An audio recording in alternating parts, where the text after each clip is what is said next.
In this week's final feature, if you have anything to do with livestock, you're familiar with the concept of ear tags. They've made a big difference in day-to-day management, but the increased demand for specific genetics and disease tracking has some farmers investing in an upgrade. Once again, here's Colleen Bradford Krantz. This newborn bull calf has been given his identification. He is now number 5 at this Winterset, Iowa farm. His number will be used to track his birth date, vaccinations, and weight as he grows. But when he is sold and leaves his home farm, many of these records will likely be left behind. 60 miles away at the JDH Wagyu farm near Villisca, Iowa, this newborn bull will be identified with a small button-like tag that includes a radio frequency transmitter. When read using a handheld wand, the radio frequency tag will reveal his nationally unique electronic identification, or EID number. His records, pulled into a spreadsheet, could easily travel with him to a new home.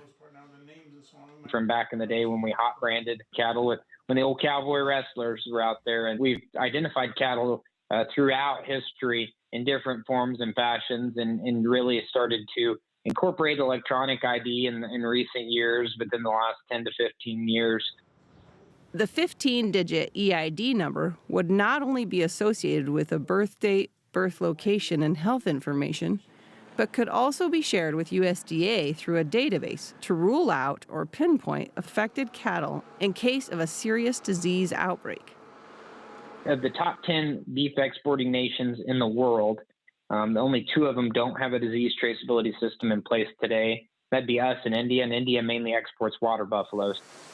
That does limit some of our markets there from an exporting perspective. But, even more importantly, I think, being proactive here to build a system, a tool that can be used to limit the spread of a potential disease outbreak, I think is really, really important when we look at not only our food supply, but really our livelihoods as producers.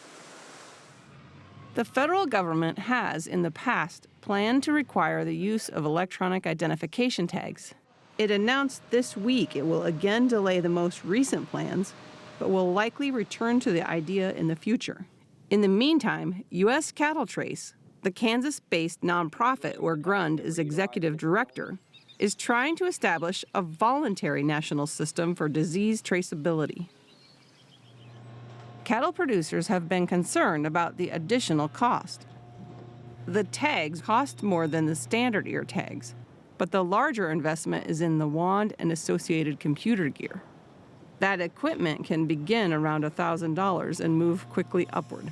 There is also some legitimate concerns from ranchers that are afraid that having electronic IDs would just perpetuate and perhaps exacerbate their concerns over lack of competition and consolidation in kind of the cattle slaughter and processing and marketing environment. Dr. Marty Zalewski is more focused on the benefits that EID tags provide to the nation's livestock herd. It allows me to rule out producers and ranchers that may not be involved in a disease event. As an example, in the state of Montana, we were trying to find the source of a cow that was diagnosed with tuberculosis at slaughter.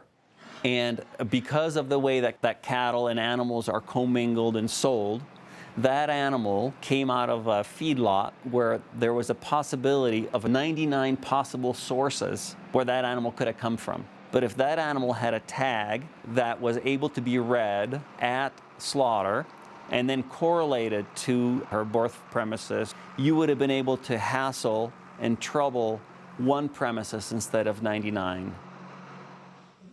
JDH Wagyu president Joe Hoy says although it took a little time to adjust to the EID tags, he now can't imagine getting by without the system. As we scan it, all that information comes to our computer, has the weight on them, their tag number, and any of their previous information we put in. It's an investment in whatever you're doing, but the cost of the machine and the wand versus spending hours of typing up information and handwriting information and not typing in the correct numbers and weights. That can be costly mistakes down the road. Hoy raises Wagyu, a Japanese breed where verifying age, birth premise, and genetic line is particularly important to buyers. The American Wagyu Association, as well as organizations that support other breeds, retain much of this data, but the EID system allows for weight and pen locations to be added to inventory spreadsheets. Hoy points out that handwritten records can sometimes be inaccurate. There's lots of opportunity for errors. You can't see it properly, or mud, or who knows what, but at the end of the day, it's much better with that electronic because it's so positive, you know exactly what you do have. Hoy doesn't lose sleep over the fear that some producers have of being liable if their cattle are proven to be the source of an outbreak.